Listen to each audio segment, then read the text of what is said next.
నేను చంద్రబాబు గారు మీరు ఏది చెప్పేది నిజం?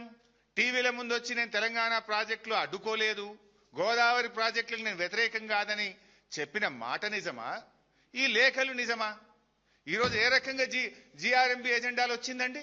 ఆంధ్రప్రదేశ్ ప్రతిపాదిస్తే తెలంగాణ ఇచ్చిన అనుమతులు రద్దు చేయాలని వచ్చింది. ఇవాళ కేంద్ర ప్రభుత్వానికి మా ప్రాజెక్టులన్నీ ఆపండి అని చెప్పి మీ ప్రభుత్వం లేఖ రాస్తుంది. అంటే ఇవాళ మీరు మీ మాటలకు చేతలకు పొంతన లేకుండా పోయింది. ఇవాళ మీరు తెలంగాణ నోటికాడ బుక్కను లాక్కునే ప్రయత్నం చేస్తున్నారు చంద్రబాబు నాయుడు గారు. ఇది తెలంగాణ హక్కులను కాలరాయడం, కేంద్రం మీ చేతుల్లో ఉందని కేంద్రాన్ని అడ్డం పెట్టుకొని ఇవాళ తెలంగాణ నోటి బుక్కను లాక్కుంటే ప్రయత్నం చేస్తున్నారు. ఊరుకో తెలంగాణ. ఇది పోరాటాలతో తెచ్చుకున్నాం. నీళ్ల కోసం ఆనాడు కేసీఆర్ గారి నాయకత్వంలో, జయశంకర్ గారి నేతృత్వంలో ఆ రోజు ఎంతో పోరాటం చేసి మేము తెలంగాణ తెచ్చుకున్నాం. నీళ్లలో అన్యాయం జరిగితే తెలంగాణ ఊరుకోదు. ఇంత జరుగుతుంది. ముగ్గురు ముఖ్యమంత్రులు కర్ణాటకలో కలిసిన తర్వాత సమ్మక్క సాగర్ ప్రాజెక్టును ఆంధ్రప్రదేశ్ వదులుకోమన్నదని, దానికి మన రాష్ట్ర ప్రభుత్వం ఒప్పుకున్నది అనేటువంటి వార్తలు మీడియాలో వస్తూ ఉన్నాయి. దీనికి రేవంత్ రెడ్డి సమాధానం చెప్పాలి.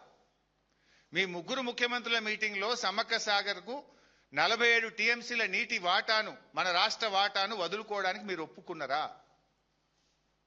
ఎందుకంటే ఆల్రెడీ మీరు కర్ణాటక మీటింగ్ జరిగిన తర్వాత, తుంగభద్ర గేట్ల ఓపెనింగ్ ప్రోగ్రాం తర్వాత అనేక వార్తలు మీడియాలో వచ్చినాయి. 47 టీఎంసీలు వదులుకుంటున్నారు అని వార్తలు వచ్చినాయి. ప్రభుత్వం స్పందన లేదు. ఇప్పుడు ఎజెండాలకు వచ్చేసింది, జిఆర్ఎంపీ ఎజెండాలకు వచ్చేసింది. ఎస్, ఈ 47 ఇచ్చేదే లేదు అంటున్నారు ఆంధ్రప్రదేశ్. దీని మీద మీ స్టాండ్ ఏంది? ఈ 47 వదులుకున్నారా, వదులుకోలేదా? What is the stand of Telangana? ఎట్లా వదులుకుంటారు మీరు? ఈ 47కు ఆల్రెడీ మేము హైడ్రాలజీ క్లియరెన్స్ తెచ్చి ఉన్నాము. ఎస్ఆర్ఎస్పీ స్టేజ్ 2 అంటే ఇరిగేషన్ శాఖ మంత్రి ఉత్తమ్ కుమార్ రెడ్డి నియోజకవర్గానికి కూడా ఈ నీళ్లు పోతాయి, సమ్మక్క సాగర్ నీళ్లు. హుజూర్ నగర్, కోదాడ, సూర్యాపేట, తుంగతుర్తి ఆ నియోజకవర్గాలకు కూడా నీళ్లు వెళ్తాయి.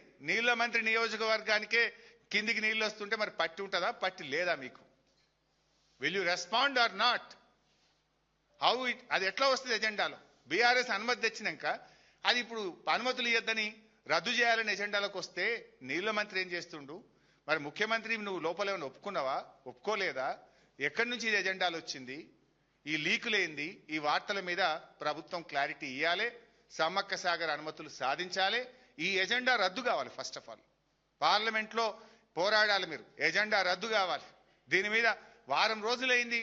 ఎజెండా వచ్చినాక ఇది ఎట్లా పెడతారు ఎజెండాలని రాష్ట్ర ప్రభుత్వం అడగదా? మీకు వచ్చి వారమైంది. నేను చంద్రబాబు గారు మీరు ఏది చెప్పేది నిజం? టీవీల ముందు వచ్చి నేను తెలంగాణ ప్రాజెక్టులు అడ్డుకోలేదు, గోదావరి ప్రాజెక్టులకు నేను వ్యతిరేకం కాదని చెప్పిన మాట నిజమా? ఈ లేఖలు నిజమా? ఈరోజు ఏ రకంగా జిఆర్ఎంబి ఎజెండాలు వచ్చిందండి? ఆంధ్రప్రదేశ్ ప్రతిపాదిస్తే తెలంగాణ ఇచ్చిన అనుమతులు రద్దు చేయాలని వచ్చింది. ఇవాళ కేంద్ర ప్రభుత్వానికి మా ప్రాజెక్టులన్నీ ఆపండి అని చెప్పి మీ ప్రభుత్వం లేఖ రాస్తుంది. అంటే ఇవాళ మీరు మీ మాటలకు చేతలకు పొంతన లేకుండా పోయింది. ఇవాళ మీరు తెలంగాణ నోటికాడ బుక్కను లాక్కునే ప్రయత్నం చేస్తున్నారు చంద్రబాబు నాయుడు గారు. ఇది తెలంగాణ హక్కులను కాలరాయడం, కేంద్రం మీ చేతుల్లో ఉందని కేంద్రాన్ని అడ్డం పెట్టుకొని ఇవాళ తెలంగాణ నోటి బుక్కను లాక్కుంటే ప్రయత్నం చేస్తున్నారు. ఊరుకో తెలంగాణ. ఇది పోరాటాలతో తెచ్చుకున్నాం. నీళ్ల కోసం ఆనాడు కేసీఆర్ గారి నాయకత్వంలో, జయశంకర్ గారి నేతృత్వంలో ఆ రోజు ఎంతో పోరాటం చేసి మేము తెలంగాణ తెచ్చుకున్నాం. నీళ్లలో అన్యాయం జరిగితే తెలంగాణ ఊరుకోదు. ఇంత జరుగుతుంది.